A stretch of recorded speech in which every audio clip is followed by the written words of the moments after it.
Hello everyone, কেমন আছো সবাই? আশা করছি সবাই খুব ভালো আছো। আমিও কিন্তু খুব ভালো আছি। তো আজকে ছিল শনিবার, তো শনিবার দিন আমরা নিরামিষ খাই। তার জন্য সকাল সকাল সব নিরামিষ আইটেম নিয়ে আমি রান্নাঘরে চলে এসেছি। আর এখন থেকে আমি রান্নাটা শুরু করছি। তো আজকে কিন্তু অনেক কিছু রান্না করেছি। ডালের বড়া করে কাঁঠাল রান্না করেছি, এদিকে মুগ ডাল রান্না করেছি জালি দিয়ে, তারপর রান্না করেছি পনির, তারপর একটা বাটা রান্না করেছি। বাটাটা কিন্তু খেতে অসাধারণ, তোমরা অবশ্যই বাড়িতে ট্রাই করো। তো এটা আমি করেছি বরবটি দিয়ে আর সর্ষা দিয়ে।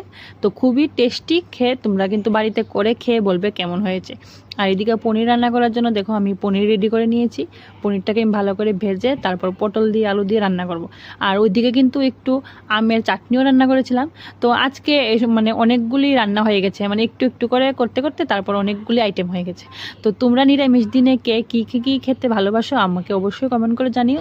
আর এইদিকে কিন্তু আমি সর্ষা, তারপর ধনিয়া পাতা, লবণ, একটু হালকা মরিচ দিয়ে কিন্তু বাটাটা আমি রেডি করে নিয়েছি। আর একটু দিয়েছিলাম সর্ষের তেল। তো বাটাটা দিয়ে খেয়ে তো সবাই বলেছে খুব স্বাদ হয়েছে, আর সবগুলি রান্নাই কিন্তু খুব ভালো হয়েছিল। তো আজকের আমি শর্ট ভিডিওটা এখানে শেষ করছি। যদি আমার ভিডিওটি ভালো লাগে তাহলে অবশ্যই আমার চ্যানেলটা সাবস্ক্রাইব করে নিও। আর সবাই ভালো থেকো, সুস্থ থেকো। আবার নতুন ভিডিওর সঙ্গে তোমাদের সাথে দেখা হবে। টাটা।